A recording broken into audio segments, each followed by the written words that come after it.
بسم اللہ الرحمن الرحیم۔ السلام علیکم کلاس 10th۔ آج کا ہمارا ٹاپک ہے نظم نمود صبح کے مشقی سوالات کے جوابات۔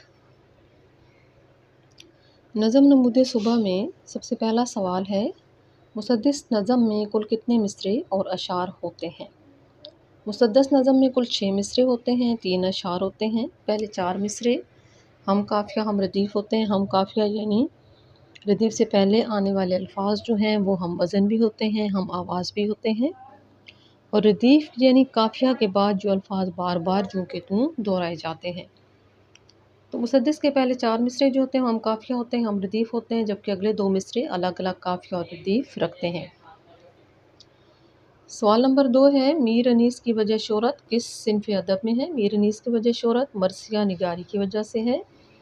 مرثیہ نگاری کے اجزائے ترکیبی لکھیں۔ سوال نمبر 3 ہے جی، مرثیہ کے 8 اجزاء ہیں، چہرہ، سراپا، رخصت، آمد، رجز، جنگ، شہادت، بین اور دعا۔ سوال نمبر 4 ہے، زمزمہ پردازی طیور کی وضاحت کریں۔ زمزمہ پردازی طیور، زمزمہ پردازی نغمہ سرائی کرنا، گیت گانا، طیور طائر کی جمع، پرندے۔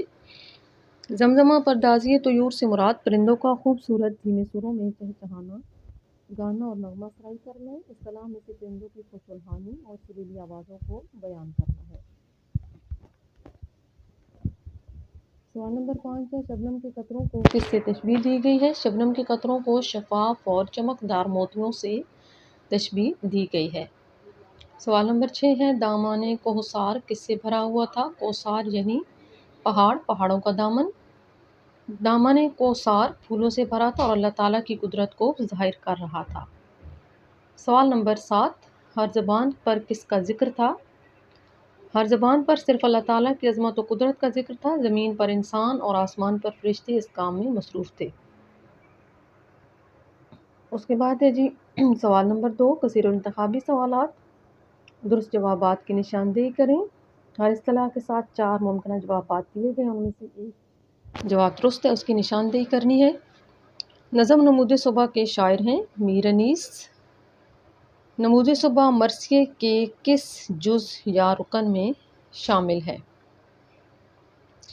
یہ ہے جی چہرہ، یعنی اس کی سٹارٹنگ۔ نظم نمود صبح کی حیت کیا ہے؟ حیت کی کس طرز پر لکھی گئی ہے؟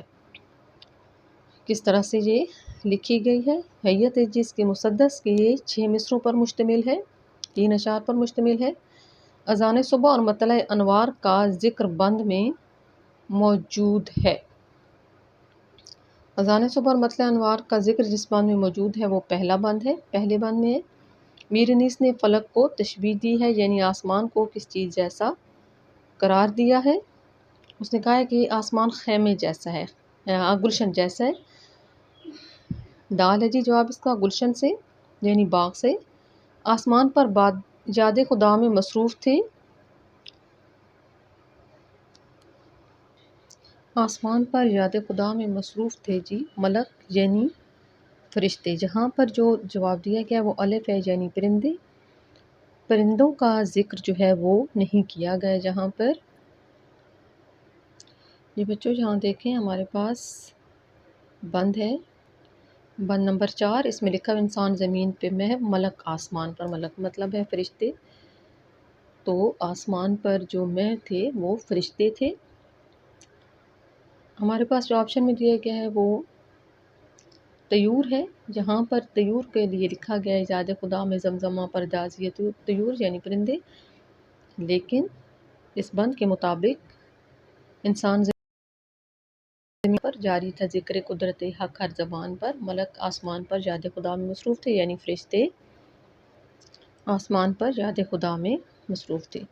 جی بچوں، آپ نے مختصر سوالات و جوابات کو کاپی پر لکھنا بھی ہے اور یاد بھی کرنا ہے، اور جو سوال نمبر 2 ہے درست جوابات کی نشاندہی کریں، اس کو آپ نے اپنی کتاب کے اوپر حل کرنا ہے۔ بہت شکریہ۔